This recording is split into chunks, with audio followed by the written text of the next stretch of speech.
And you're watching Songwriters Across Texas on the CW Austin.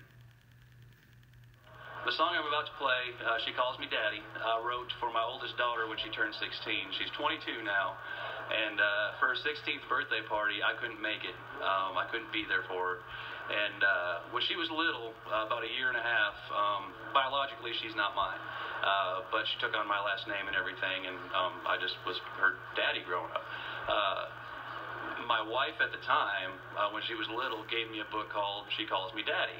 And it was about just trying to raise daughters in today's world and little things you can do to cultivate your relationship. And I applied a lot of that book to my relationship with all my daughters.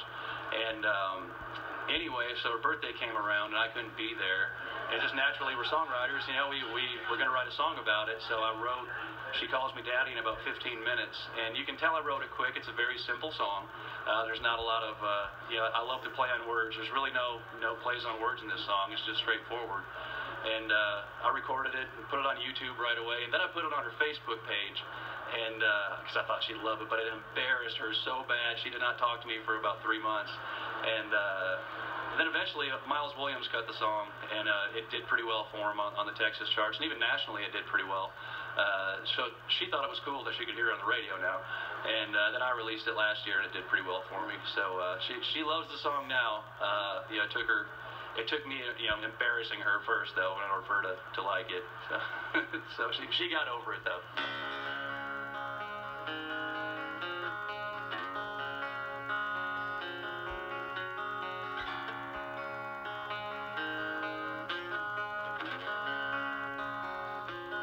When I've given up and all my hope is gone, she is always there to show me I am wrong.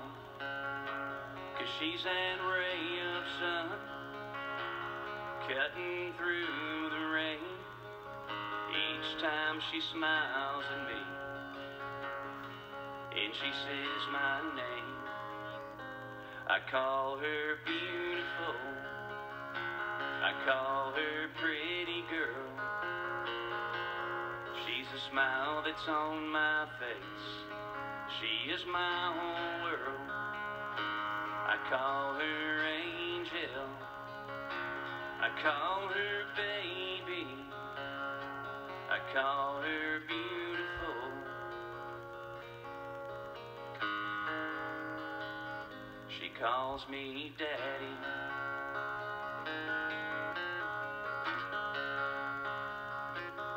Now I'm nowhere near the man that I should be, but somehow she finds a little good in me. I must have done something right, 'cause Lord knows I don't deserve those times she smiles at me and says that little word.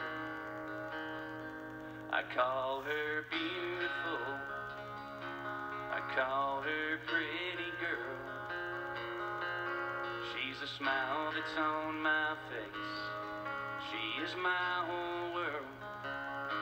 I call her angel, I call her baby, I call her beautiful.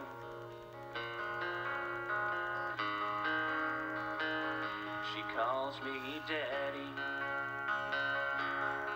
Now I don't like to think about it, but there's gonna come a day when another man will steal her heart and I'll give her away. But before I let that happen, though it might sound a little mean, I'm gonna sit him down and tell him just what she means to me.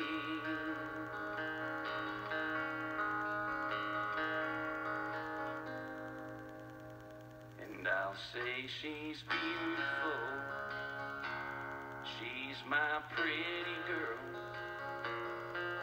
She's the tear that's in my eyes, she is my whole world. And boy, I understand why you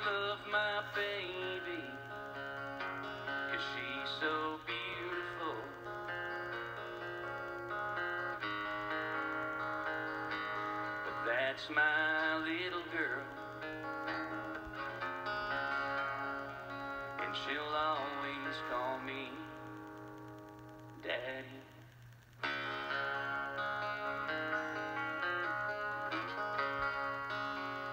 She calls me Daddy. She'll always call me Daddy.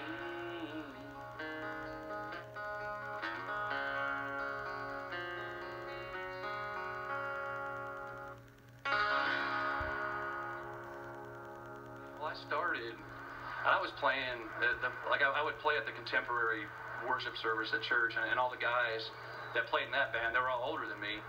They wanted to start a country band because country was kind of hot at the time, and so they had me be their lead singer. So at 15 years old, I was playing in bars and doing that kind of stuff. And I wrote my first song when I was 12. But Tracy DeBleek broke up with me on the last day of school, and I was heartbroken. So I went home and I wrote a song about it. But no, I was in it for a little while. I got out of high school. I was supposed to go play basketball in college. I turned down all my scholarships. My parents were getting divorced. It was a goofy time. And I told them, I really want to try this music thing. And because they never discouraged my music. They always wanted to hear when I wrote a new song. And they always supported my music. And all they said was, okay, well, choose who you're going to live with. You got to get a job. And so I got a job, and then I went to I thought radio would be a great way to get into music, and so I went to a broadcasting school in Minneapolis, Minnesota, and it was a 9-month program, and after 6 months I had a job offer. And so I took the job offer and quit school, and it was for a little small market station in Amory, Wisconsin, WXCE 1260. And I started out weekends, doing farm reports and of course spinning music and stuff like that. And they sent me to the Hodag Country Music Festival in Rhinelander, Wisconsin to do interviews. And there that weekend, Paycheck was there, Randy Travis was headlining, Tim McGraw, the Bellamy Brothers, Ty England, and just a bunch of names that nobody really hears anymore. But I was back there doing interviews, and I ran into a guy at the catering wagon. His name was Ron Avis, and we just started talking about the music and where we thought it was going, and we really clicked. And he said, well, I'm a songwriter too, and I've got my own publishing company, and I wrote a few songs with Randy. And I said, Randy who? He said, Randy Travis. That's who I work for.